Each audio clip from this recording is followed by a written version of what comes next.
Well, at one time I wanted to be an airplane pilot, but I outgrew that. And one thing I knew I didn't want to be was a teacher. But then that changed too. My name is Sue Althouse, and I was a Presbyterian missionary in Japan for 38 years. I taught for about 10 years in Kanazawa on the western coast of Japan, and then I moved to Shikoku, which is one of the southern main islands, where I did Christian education in the churches. The last 16 years or so, I was at Seiwa College in Nishinomiya, where I taught Christian education to the college students there. I was born in Detroit just before the Great Depression, but my family didn't stay there very long, so very shortly thereafter they moved back to Gladwin, Pennsylvania, which was Dad's hometown, and I grew up there. I was applying to Maryville College, Tennessee, but it was 1946, just when the fellows were coming back from the Second World War, and they had priority. So I didn't get into my first choice that year. Instead, I went to an extension center of Temple University for 1 year, and then I transferred to Maryville College in Tennessee. When I got out of college, I had $10 to my name. So there was no going on for a master's degree at that point. So I took a job as pastor's assistant at West Presbyterian Church in Wilmington, Delaware. And there I got together a little bit of money and then went on to McCormick Theological Seminary in Chicago 2 years later. When I was working at West Presbyterian Church, of course I was involved in the educational and youth programs there at the church. And I got to thinking, this could be improved. And I thought, now who would improve this? After a while, I got to thinking, well, maybe I ought to try to improve it. So when I went to McCormick, I studied Christian education, of course. When I was in my second year of study at McCormick, I thought, if I really say that I want to follow God's lead, then I ought to be open to work anywhere in the world. So I wrote 2 letters of application, one to the Board of National Missions, which would send you to this larger parish in this country, or the second one was to the Board of Foreign Missions, which would send people overseas. Well, I never heard anything from the Board of National Missions. Maybe they filed me in the circular file or something. But I got a big, thick folder from the Board of Foreign Missions with all kinds of things to fill out. How many cups of coffee I drank a day, and oh, everything, right down to the last nail and well, you know, that sort of thing.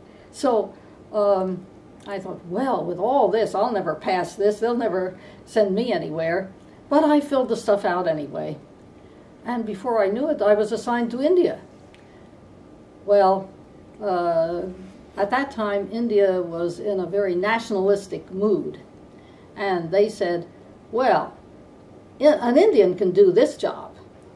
So they gave me a visa refusal. So I thought, now, how'd I mess up? Well, the board called me and said, do you want to come up and talk about this? Yeah, I want to talk about this. So I went up to New York, and they said, well, we can't send you to India. There's no court of appeals on visa refusals. So the opening that we have is to teach English in Japan. I said, well, I'm not an English teacher. And Dr. Smith said, well, you speak it very well. He said, that's a joke, but you can learn to teach it. We all can. So my trunk was all packed and sitting on the dock in New York, and they'd already given me a farewell party. I had to go somewhere, so I ended up in Japan. Everything was very new. The taxis were going down the wrong side of the street, and very noisily. So it was hard to get used to all that. And of course I couldn't understand anything, and so I was wandering around like a child. And of course the way of doing things is very different. Everything seems to be backwards and upside down in Japan for some reason. I mean, the way you call someone, come here, come here. We would say, hey, come here. But they do it that way. One thing that really messed me up was my kids, my 7th graders, came around, and they would say, Sensei. That means teacher. And I thought, do I have something on my nose? Well, no. What they wanted me to do was tell their name. See if I had, memorized their name yet. But I didn't realize that this means me.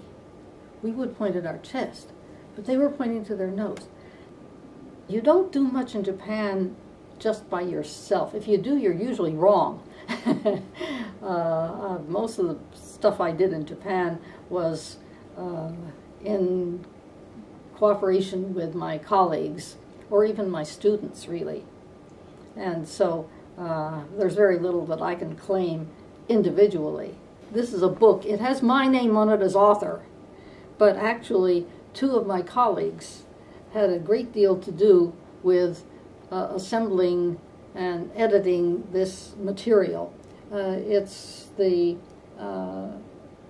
festivals and special events of the church and how to celebrate them.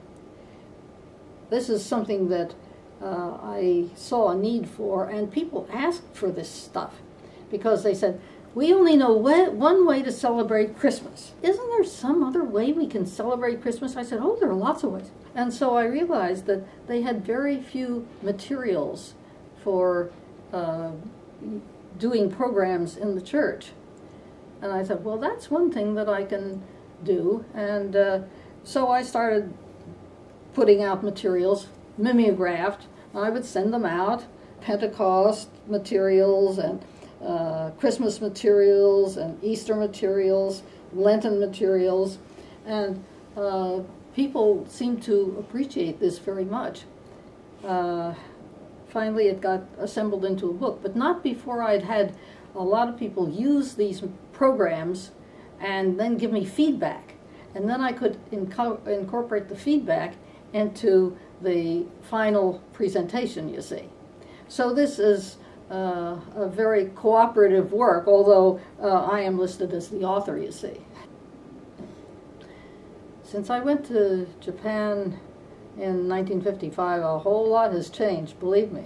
Well, when I went out there, it was in 1955, just 10 years after the end of World War II, and people were still wearing sweaters where they had unraveled about 3 or 4 old sweaters and then knitted them up again into one sweater with the front one color, the back another color, and stripes on the sleeves. So many times people would come up and feel what I was wearing. Oh, such wonderful material. And these were clothes that I had made in high school, had worn through college and seminary, and was still wearing in Japan. But in about 10 years, of course, they were the ones with the nice clothes, and I was the one with still the old things that I had taken out to Japan with me. It used to be that you didn't throw away a grain of rice. That was wasteful. Things are very much cosmopolitan now. Well, I never thought I would spend 38 years in a foreign country.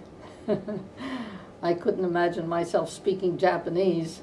When I first looked at the characters, I couldn't imagine myself reading that stuff. So it's not exactly what I expected when I was a child. But it's been a good life.